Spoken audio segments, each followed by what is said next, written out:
In the early decades of the 21st century, the human race found itself on the cusp of a new era. For centuries, space had been the realm of scientists, astronauts, and a select few who risked their lives to break free from Earth's gravity. The vast majority of humanity could only dream about what it might be like to float above our planet, to witness the blue curvature of Earth against the black void, or to walk on a surface untouched by nature for billions of years. For decades, those dreams seemed unreachable for the average person. Space was dangerous, it was expensive, it was technically complex beyond imagination. But just as aviation transformed from a risky adventure for a handful of pioneers into a global network of commercial flights for billions of passengers, space tourism was destined to follow a similar trajectory. The question was never if, but when. The story of how space tourism evolved from a fantasy into a viable industry begins with a convergence of technology, economics, and human ambition, and the relentless desire to explore the unknown. In the 1960s, the Apollo missions had already shown the world that humans could reach the moon. But each mission cost billions, and every seat to space was reserved for astronauts who underwent years of training.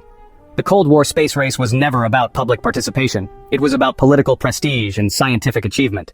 For decades after, governments maintained a monopoly on space access. But by the 2000s, private companies started to challenge that monopoly. SpaceX, Blue Origin, and Virgin Galactic emerged with a shared vision. Space should be accessible not just to governments, but to civilians. Virgin Galactic took the lead in public imagination with its spaceplane, SpaceShipTwo.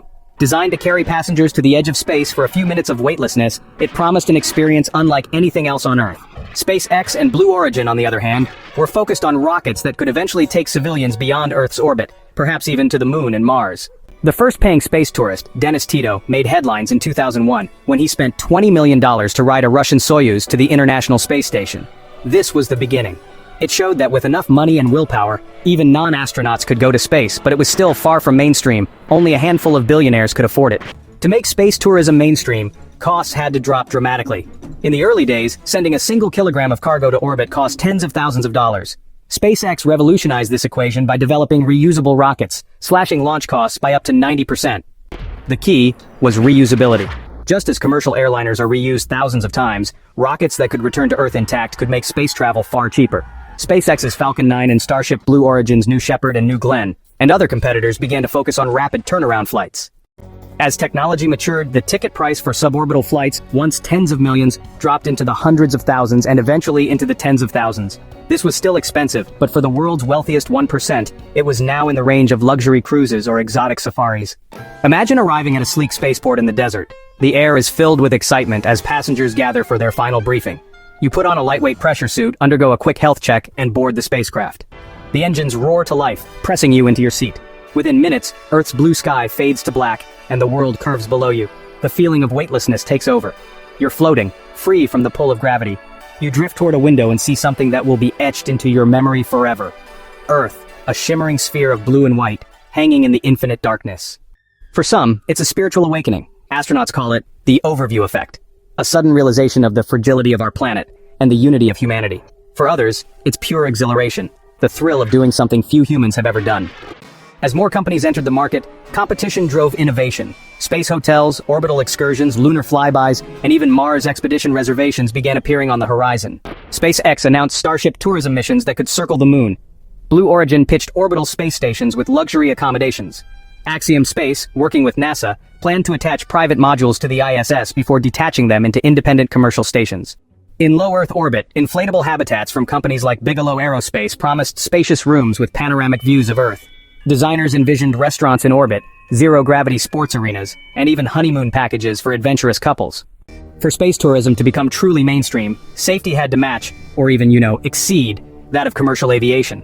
In the early years, accidents and setbacks reminded the world that space travel carried inherent risks. Virgin Galactic suffered a tragic accident in 2014. SpaceX and Blue Origin experienced launch failures. Governments stepped in with regulations, licensing requirements, and safety standards. International agreements were discussed to manage liability in case of accidents in orbit. Insurance companies, they developed specialized space travel policies. At first, critics argued that space tourism was a playground for the rich, a frivolous use of resources in a world facing poverty and climate change. But supporters countered that the same arguments were made against early air travel, which eventually became accessible to billions. Advocates claimed that space tourism could drive technological innovation, inspire future generations, and foster a sense of global unity. They pointed out that investments in reusable rockets, life support systems, and habitat construction could have spillover benefits for life on Earth. By the middle of the 21st century, suborbital flights had become as common for the wealthy as luxury cruises. The cost of orbital stays dropped into the mid-five figures, attracting adventurous middle-class travelers. Spaceports appeared on multiple continents and flights to orbit departed daily. The ultimate breakthrough came when fully reusable spaceplanes, capable of taking off and landing like normal aircraft, entered service. They slashed costs and increased safety to the point where space travel became accessible to millions each year. At last, space tourism had become mainstream. Families planned vacations to orbit, schools organized educational trips to space stations, retirees booked lunar flyby cruises. Humanity had taken its first real steps toward living beyond Earth. The 2030s dawned with optimism in the space tourism industry. The first wave of orbital hotels, once considered outlandish, had proven their worth. Low Earth orbit tourism became a staple for wealthy adventurers, honeymooners seeking the ultimate getaway, and corporations looking for unique brand experiences. These facilities were designed like rotating wheels or modular tubes, providing artificial gravity in parts and microgravity fun in others. The dream of floating by the window and watching Earth's auroras dance below was no longer science fiction. Yet, as with any industry poised to, go mainstream, challenges began to show themselves. Demand was skyrocketing, literally, but so were concerns. Would these joyrides for the rich simply remain an elite playground, or could they become accessible to the middle class within a generation? Early space tourists paid hundreds of thousands, sometimes even millions, for a seat. SpaceX, Blue Origin, and Virgin Galactic all promised eventual ticket prices under $100,000, but scaling proved to be really difficult. The costs of fuel, safety systems, insurance, and rapid turnaround maintenance were way higher than what airlines faced during their infancy. Even with reusable rockets slashing costs, every single launch was this precision ballet of engineering, weather, and logistics. Governments, seeing the economic potential, began offering subsidies and tax breaks for companies that committed to lowering prices. Japan, the UAE, and the United States all formed strategic partnerships with space tourism firms, hoping to become global hubs for departures into orbit.